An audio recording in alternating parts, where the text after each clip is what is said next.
Berita politik paling tergempar. Anwar Ibrahim diminta untuk letak jawatan sebagai pengerusi Pakatan Harapan kerana menjadi punca kekalahan Pakatan Harapan dalam pilihan raya Melaka.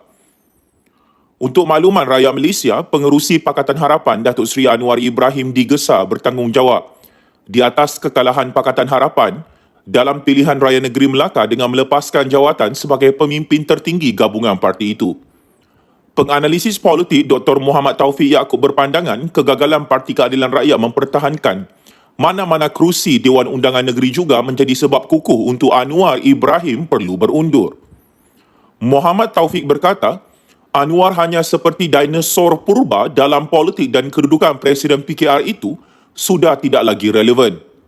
Rakyat Melaka memilih Barisan Nasional kali ini menggambarkan ada rekod pentadbiran Pakatan Harapan selama 22 bulan sebelum ini yang tidak memuaskan hati mereka dan kemudian diterjemahkan menerusi keputusan pilihan raya Melaka pada hari Sabtu kemarin.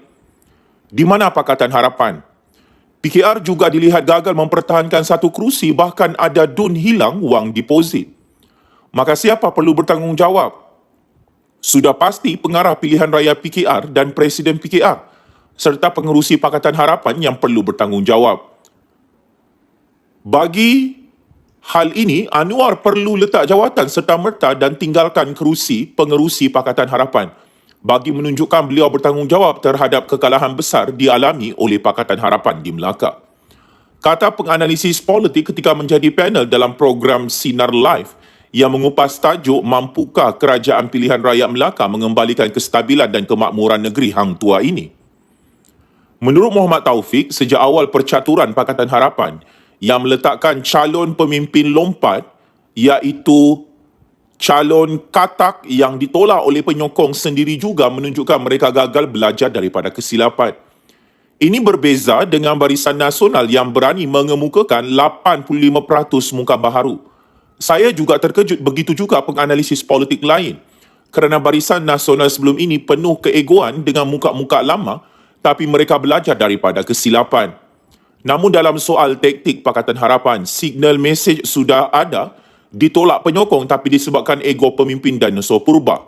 Pakatan Harapan perlu belajar atas kesilapan dan perlu lihat ini adalah pengajaran besar kepada mereka supaya mengubah tindakan dan taktik politik. Bagi saya, Anwar sudah tidak relevan dalam politik Pakatan Harapan dan berikan kepada muka-muka baharu untuk memimpin Pakatan Harapan. Maka, benarlah Anwar Ibrahim punca utama Pakatan Harapan kala teruk dalam pilihan raya Melaka.